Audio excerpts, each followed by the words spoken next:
Welcome to BUNKR. In this video, you'll learn how to upload important files, documents, photos, and even scan physical documents into your vault.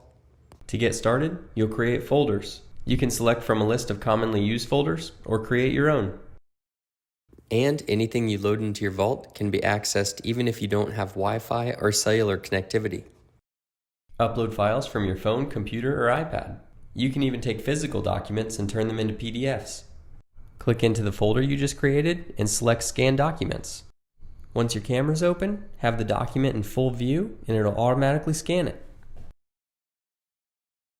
Once that's done, click Save and Upload File, and there you go. It's now a PDF.